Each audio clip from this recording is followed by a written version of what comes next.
The movie opens with an animation of a baby boy named Harold, drawing with a purple crayon.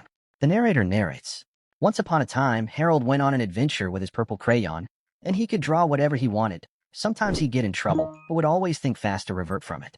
He would go from one adventure to another, and with his magic crayon would make animal friends for himself. He called them Moose and Porcupine, and they were always there for each other."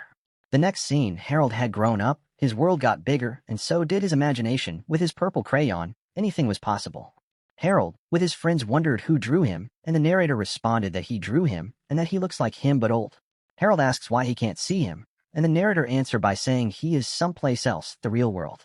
Harold asks what the real world is, and the narrator responded that it is like his world but more complicated and colorful. Harold asks to visit someday, but the narrator says that was not possible. The next morning, Harold wakes up and has a lot of questions for the narrator. Harold calls out to the narrator, but it seems he isn't around anymore, and then Harold gets an idea to go to the real world. He draws a door that says real world on it and says with a crayon, anything is possible. He tells Moose and Porcupine to wait there in case the narrator returns, and then Harold goes through the door. It seemed the purple crayon worked because Harold gets transported to the real world. Harold is astonished at the real world and also a bit confused. He tries to talk to someone, but gets told off and also gets weird looks from people due to what he is wearing. Back at the comic world, Porcupine convinces Moose to take a look into the real-world door portal. But due to a little mishap, Moose goes fully through the portal into the real world, leaving Porcupine behind. Moose is now a human in the real world, and this shocks him. Harold gets told off again, and then realizes the problem is his clothes and goes to a random store to get a different cloth. Harold and Moose find each other and exchange greetings. Harold sees a random old man and runs to meet him, but gets attacked by him. Moose tells Harold that he probably isn't the one. Harold, with his magic purple crayon, draws himself a bicycle to use to find Old Man the narrator. Porcupine finds a way to also get into the real world and succeeds. She's also surprised but very happy with her new body. Moose and Harold ride on the main street but get into a minor accident with a woman and her son in a car. The woman comes to check on them. She sees her flat tire, and while on the call with someone to get her a new one and fix it, Harold draws her a tire while her son witnesses. The woman fixes her tire, and her son introduces his imaginary friend to Harold and Moose, and they seem to play along. The woman introduces herself as Terry and her son Mel, and offers them Harold and Moose a ride. Porcupine sees the same old man from before and runs to him, and the old man is apprehensive, wondering what's going on. Harold and Moose are in Terry's car, and Terry figures they don't have anywhere to stay. Mel persuades his mom to let them stay with him in their house.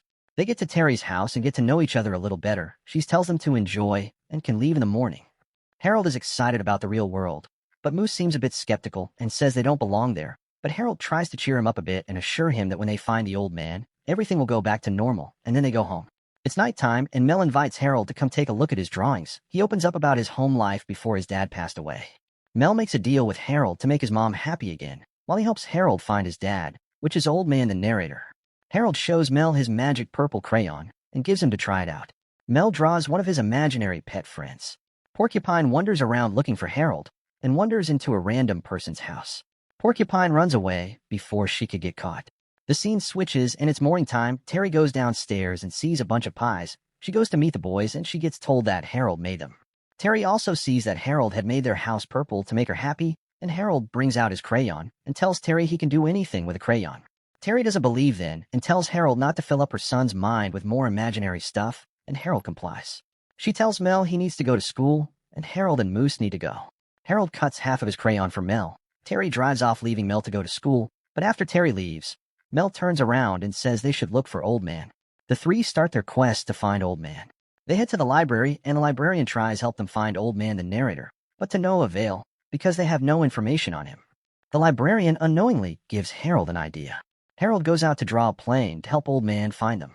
The librarian witnesses Harold drawing a plane with his magic crayon and realizes the book Harold is from and rushes to get something. It seems he knows the book and probably its narrator. The librarian goes to take the book from some kids reading it and thinks to himself that with that crayon, he can show his world. The three continue with their adventure in a plane. They land from the plane and look up to see the message they left, which says, "Old Man, call me," with Mel's mom's number underneath, and she starts getting random calls from different old men. Mel arrives at school late and encounters some kids who try to bully him. Moose and Harold get to Ollie's, the store that sells everything, where Terry works to look for the old man. The two unknowingly pass by a TV with Porcupine on it as a wanted suspect that caused terror in a home the night before. Terry finds Harold and Moose in the store and confronts them. While she's apprehending the two, She gets a call from Mel's school telling her he got caught up in a situation and would be sent home for today. Moose and Harold offer to help Terry at work while she goes to get her son from school. Terry gets Mel, and he explained what happened. Harold and Moose seem to be doing things their own way at Ollie's, which causes a ruckus. Terry returns to work and confronts Harold and Moose about it. The manager approaches Terry and tells her that the police will go over the security tapes and see who caused it. Then Harold told the manager that he and Moose were filling in for Terry, and also unknowingly revealed they are the one that caused the ruckus, making Terry lose her job.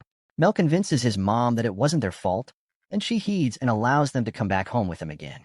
The four are on a stroll, and Terry reveals her passion was to be a concert pianist but hasn't played since her husband died. Terry, Mel, and Moose go get ice cream while Harold draws a piano, while Terry isn't looking and invites her to come play. The police seem to have been getting complaints about Harold and Moose because they have their picture and are suspicious about them. Porcupine is still on the search for Harold. The sound of the song Terry is playing on the piano is playing in the background as Porcupine runs away from the people that try to apprehend her for the ruckus she caused again. As Porcupine is running, the police see her and chase her, but they lose her. The librarian, Gary, arrives at where the four are, tells Harold and Moose he thinks he knows who their old man is and tells them to follow him. Mel is sad he has to be separated from them. Gary explains to Harold and Moose that they came from a story and shows them the book they came from. They see the author's name, Crockett Johnson, and are happy to finally know who their old man, the narrator, is. Just then they see Porcupine and are happy to reunite. Just then, the police tackles Porcupine and arrest her for breaking and entering. She also takes Harold and Moose for arrest. The three are locked up in jail, but Harold's crayon is confiscated. The three get a new inmate, and they use that as an opportunity to exercise their plan. As the officer opens the jail gate, Porcupine causes a distraction and Moose sneaks out. He gets the crayon and tosses it over to Harold while he gets chased by the officers. Moose gets back into the cell, and the Harold draws a bod wrecking ball to break the wall and escape. Mel is in school and sees the three out the window. He lies to leave the class as he wants to leave the school and catch up with the three, but as he goes to get his bag in his locker, he encounters the bullies again, and they lock him in a room.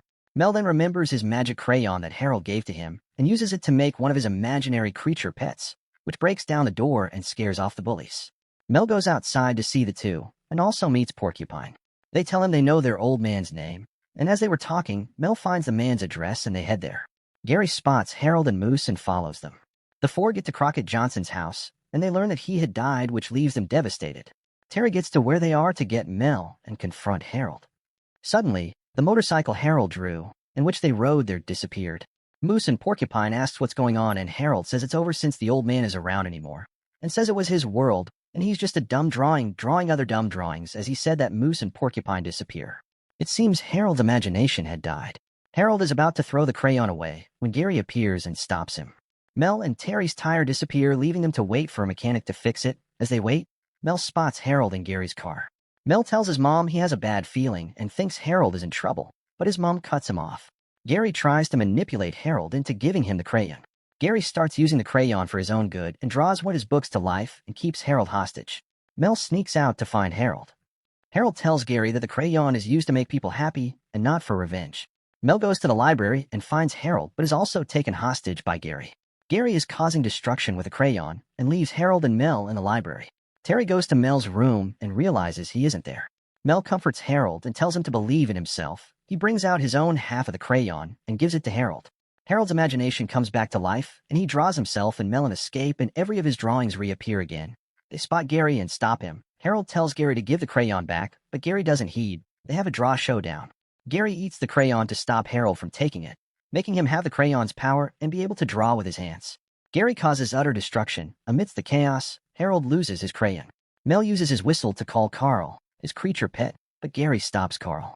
Moose and Porcupine appear to help Harold. Porcupine finds the crayon and tosses it to Harold. They all manage to get the crayon out of Gary, and he loses his power. Harold goes over to Gary, who says he just wanted his world to be real. Harold draws Gary a portal door to the world he has always wanted, and he goes through. Harold, Moose, Porcupine, Mel, and Terry go to Crockett Johnson's house, which is now a museum, to look at his work. Harold sees a letter from Crockett Johnson on why he made Harold. In the letter, he said he made him to show people that with a little imagination you can make your life whatever you want it to be, and wanted Harold to inspire people to live their lives that way too. Harold, Moose, and Porcupine return to their world as they say their goodbyes to Mel and Terry. Everyone's happy in their own world, and it seems the reason why Crockett Johnson made Harold had been fulfilled.